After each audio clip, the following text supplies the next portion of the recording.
आत्मनिर्भर बने, इसको लेकर कई प्रयास किए जा रहे हैं। कई कृषक अर्थशास्त्री भी अलग अलग माध्यमों से किसानों को जागरूक कर रहे हैं।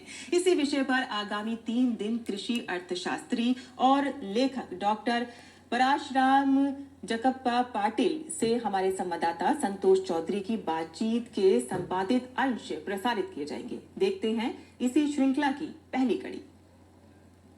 बदलते समय के साथ किसानों की आय बढ़ाना बेहद जरूरी। इसके लिए जरूरी ये है कि किसानों को आधुनिक बनाया जाए, तकनीक का इस्तेमाल किया जाए और युवाओं की जो भूमिका है एग्रीकल्चर सेक्टर में उसको बेहद और ज्यादा बढ़ाने की जरूरत है। और सबसे खास बात, किसानों का जो कृषि का अर्थशास्त्र है उसको समझाने की जरूरत है ताकि वो बाजार का अच्छे से प्रबंधन कर सके, ताकि वो अपनी फसलों का अच्छे से प्रबंधन कर सके। आज इसी विषय पर बात करने के लिए हमारे साथ जाने माने कृषि अर्थशास्त्री हैं डॉक्टर पराशराम जकप्पा पाटिल जी। उनसे जानने की कोशिश करते हैं कि क्या किसानों की आय को कैसे बढ़ाया जा सकता है। और डॉक्टर साहब ने कई किताबें भी लिखी हैं।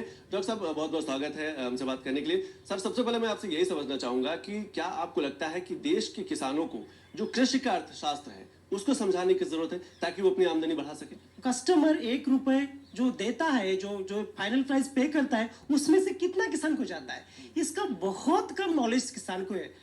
इसलिए अभी हमारे ये जरूरत है कि हम ट्रेडिशनल खेती छोड़ के, ट्रेडिशनल प्रोडक्शन बेस्ड इकोनॉमी छोड़ के हमें मार्केट बेस्ड इकोनॉमी पर आना चाहिए। नहीं तो जैसे 50-60 सालों से चल रहा है कि हमारा पॉपुलेशन तो ज्यादा है लेकिन हमारे जीडीपी का कंट्रीब्यूशन जस्ट 14% है। क्यों है? क्योंकि हमने कि खेती को और एग्रीकल्चर को कमर्शियलाइज की तरफ से नहीं देखा। अभी टाइम आ गया है कि हम उसको कमर्शियलाइज या फिर मार्केट बेस्ड इकोनॉमी की तरफ दौड़। तो हमारा नॉलेज और हमारा रिसर्च ये कहता है कि अभी बहुत कुछ काम करने की जरूरत है ताकि किसान ट्रेडिशनल पाथ छोड़ के थोड़ा मॉडर्न तरफ जाए। कि सारे मॉडर्न ट्रेड और कॉमर्स में किसान कहीं भी नहीं दिखता। अगर अभी देखोगे एग्रीकल्चर एक्सपोर्ट में भी भारत बहुत अच्छा कर रहा है। भारत सरकार के बहुत अच्छे स्कीम्स है। समझे, मैं एक्सपोर्ट पे जरूर बात करेंगे, लेकिन एक चीज और मैं आपसे समझना चाहूंगा कि अगर आपसे ये कहा जाए कि अगर हम जब किसानों के कृषि अर्थशास्त्र की बात करते हैं तो 3 महत्वपूर्ण आपके सुझाव क्या हो सकते हैं कि एक किसान उनको अपनाकर अपना उत्पादन क्षमता भी बढ़ा सकता है और आमदनी भी बढ़ा सकता है? ये बहुत अच्छा सवाल है।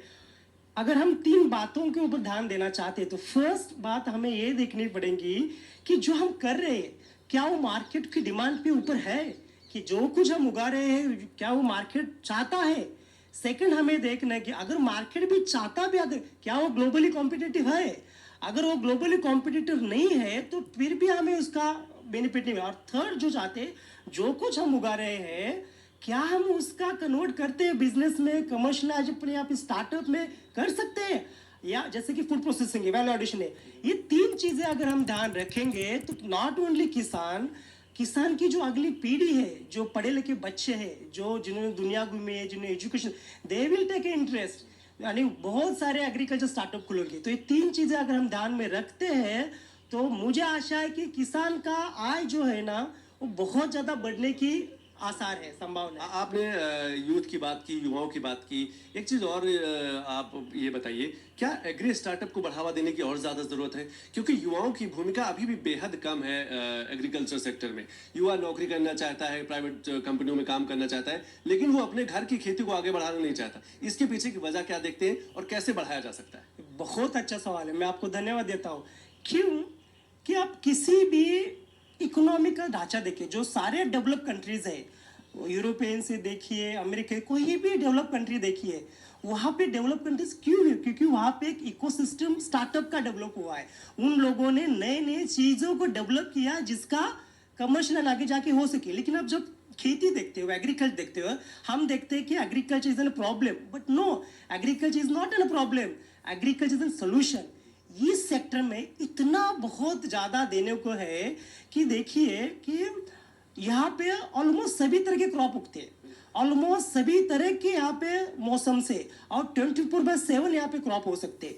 क्या हम उसको कन्वर्ट करते हैं? जैसे कि आपने ओनियन का प्रोडक्शन कर दिया, हो गया, सालों साल हमें ओनियन का ही प्रोडक्शन पे डिपेंड है। क्या हमने उसके वैल्यू एडेड की बात की? जैसे कि ओनियन से पाउडर बनाना, ओनियन से पेस्ट बनाना और कई भी दूसरी चीजें ले।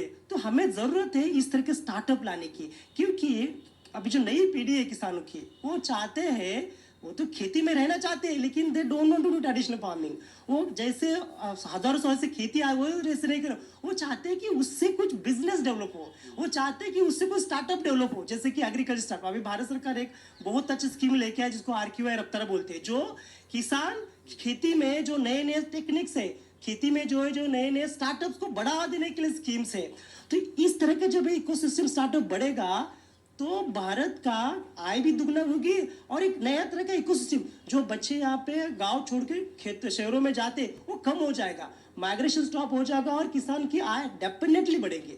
तो एग्रीकल्चर स्टार्टअप बहुत जरूरी है, भारत सरकार इसमें बहुत ज्यादा काम कर रही है। तो किसानों की आय बढ़ाने की जरूरत है और इसमें बेहद जरूरी है कि उनको जागरूक किया जाए, उनको समझाया जाए कि वो तकनीक का कैसे इस्तेमाल कर सकते हैं, बाजार प्रबंधन कितना बेहतर कर सकते हैं और इसके साथ साथ खास जो है सरकार की जो स्कीम्स हैं उनका फायदा वो कैसे उठा सकते हैं, तभी वो अपनी आमदनी बेहतर कर पाएंगे। संतोष चौधरी, TT न्यूज, दिल्ली।